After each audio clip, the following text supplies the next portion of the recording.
ऊंची ऊंची पहाड़ियों और घने जंगल से घिरा हुआ भैरवगढ़ गांव काली पहाड़ी के ठीक पीछे था। काली पहाड़ी यानी मौत का घर। भैरवगढ़ गांव तक पहुंचने का रास्ता बेहद दुर्गम था। लगभग 24 घंटे घने तूफान और तेज हवाओं की वजह से वहां के वीराने माहौल की कहानियां लोगों के दिलों को दहला देती थी। ऐसे बहुत कम लोग थे जो भैरवगढ़ गांव तक जाने की हिम्मत करते थे। लोगों का कहना था कि इस गांव के आसपास बुरी आत्माओं का साया मंडराता है। गांव के रहने वाले लोगों ने वैसे तो अपनी आंखों से किसी बुरी आत्मा या साये को नहीं देखा था, लेकिन गांव का बच्चा बच्चा इस बात को महसूस कर सकता था कि गांव के ऊपर कोई तो खौफनाक साया मंडरा रहा है। और उसकी वजह ये थी कि उस गांव में जैसे ही कोई लड़का 18 साल का होता, उसके 18वें जन्मदिन की रात ठीक 12 बजे अकस्मात उसकी मौत हो जाती। हर बार ये मौतें बड़े ही रहस्यमयी ढंग से होती और इस बार सरपंच सुमेर के बेटे को 18 साल होने में अब बस 15 दिन बाकी थे। अजी सुनते हैं, हमारा बेटा भी कुछ दिन बाद 18 साल का हो जाएगा। कहीं वो डायन उसे भी खा गई तो? कैसी बातें कर रही हो? जब वो इस गांव में ही नहीं है तो कोई भी डायन या बुरा साया उसका कैसे कुछ बिगाड़ सकता है? उसे कुछ नहीं होगा। हाँ जानती हूँ, आपने उसे पढ़ाई के बहाने इस गांव से बाहर निकाल शहर भेज दिया है, लेकिन ये भी तो सच है ना कि वो बार बार यहाँ आने की जिद करता रहता है। वो चाहे कितनी भी जिद कर ले जानकी, पर मैं उसे इस गांव में कभी वापस नहीं आने दूंगा। मैं नहीं चाहता कि गांव के दूसरे लड़कों की तरह मेरे बेटे की भी अजीबोगरीब ढंग से मौत हो जाए। कभी कभी तो लगता है कि हम सब गांव वालों को हिम्मत करके अपने गांव को इस बुरी आत्मा से छुड़वा लेना चाहिए। लेकिन कौन जानता है आखिर वो खतरनाक साया किसका है? वो काली आत्मा कौन है जो रातों रात हमारे गांव के लड़कों को निगल जाती है? सुमेर और जानकी जब ये सारी बातें कर रहे थे तब रात के लगभग 10 बज चुके थे और हर रात की तरह भैरवगढ़ गांव एक भयानक काले तूफान की आगोश में था। बाहर चल रही तेज हवाएं और बारिश के बीच कभी कभी ऐसा लगता जैसे कोई बुरी तरह से चीख रहा है। किसी के तड़पने और चीखने की आवाजें गांव के कानों में बार बार टकराती, पर वहां रहने वाले किसी भी औरत या आदमी के अंदर इतना साहस नहीं था कि वो अपने घर से बाहर कदम रख के उन आवाजों तक पहुंच सके। सो जाओ जानकी और घर के खिड़की दरवाजे कसकर बंद कर दो। अब जानकी सब खिड़कियां ठीक से बंद करने ही लगती है कि तभी उसे अपने घर के दरवाजे पर जोर जोर से खटखटाने की आवाजें सुनाई देती है। इन आवाजों को सुनकर जानकी और सुमेर के चेहरे डर से पीले और हाथ पैर ठंडे पड़ जाते हैं। जानकी, जानकी, इतनी रात कौन होगा? पता नहीं, ऐसा लग रहा है कोई बुरी तरह से दरवाजा खटखटा रहा है। अरे हाँ, पर किसी की आवाज भी तो नहीं आ रही। क्या करूं? दरवाजा खोल लूं या नहीं? कहीं ऐसा ना हो कि किसी को हमारी मदद की जरूरत हो। लड़खड़ाते कदमों से सुमेर दरवाजे के करीब जाता है और अपने कान को दरवाजे पर रख धीरे से आवाज देते हुए पूछता है, कौन है? कौन है वहाँ? तभी एक बेहद डराने वाली आवाज उसके कानों से टकराती है। दरवाजा खोलो, दरवाजा खोलो, वरना आज की रात इस गांव में कोई जिंदा नहीं बचेगा। मैं जानती हूँ तुम्हारा बेटा 18 साल का होने वाला है। अगर उसकी जान की जरा भी परवाह है तो दरवाजा खोल दो। इस आवाज को सुनते ही सुमेर घबराकर पीछे हट जाता है और जानकी को पूरी बात बताता है।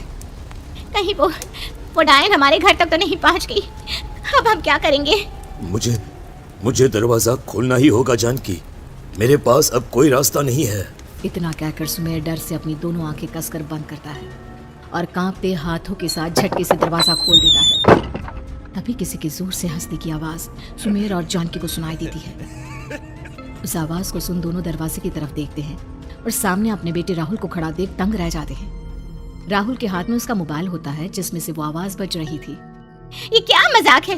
और तू यहाँ, तुझे मना किया था ना गांव में आने को, समझ में नहीं आता क्या? 18 साल का होने वाला है तू। माँ, आप लोग भी पता नहीं किन अंधविश्वास भरी बातों पर भरोसा करते हैं। क्या मैं अपने घर नहीं आ सकता? आप लोगों से नहीं मिल सकता?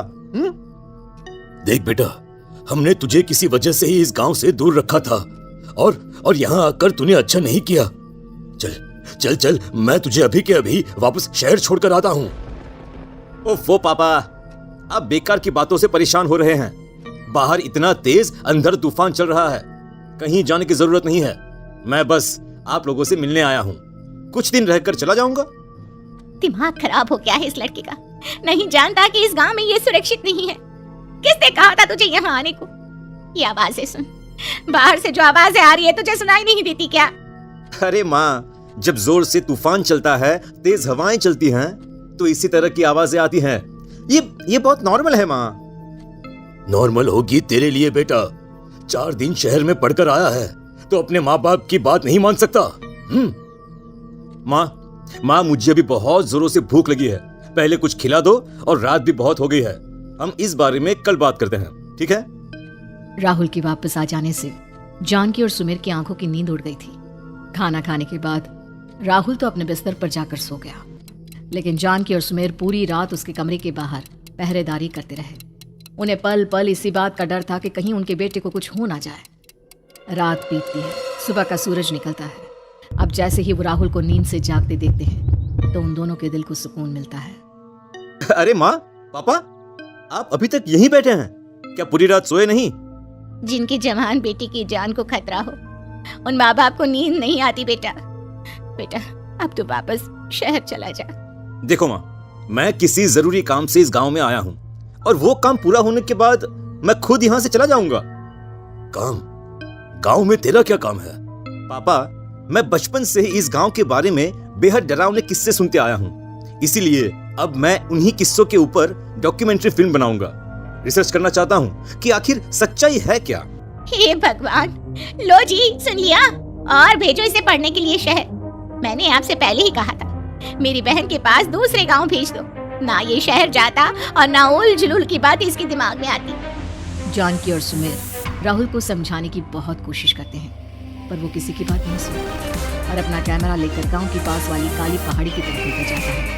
अब राहुल जैसे ही काली पहाड़ी पर पहुंचता है, उसकी नजर पहाड़ी के ठीक बीचों बीच बनी एक पुरानी झोपड़ी पर पड़ती है। यहाँ भी कोई रहता है क्या? ये इंटरेस्टिंग होगा।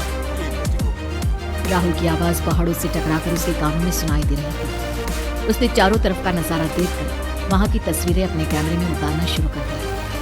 तभी अचानक राहुल ने अपने कैमरे में खींची हुई तस्वीर को जूम करके देखा, और उसमें उसे जो नजर आया वो देखकर राहुल के होश उड़ गए। क्या सचमुच उस गांव के ऊपर किसी बुरी आत्मा का साया था? क्या राहुल की जान बच पाएगी? क्या देखा था राहुल ने उस फोटो में जिसे देखकर वो दंग रह गया? इन सवालों के जवाब जानने के लिए देखिए इस कहानी का अगला भाग।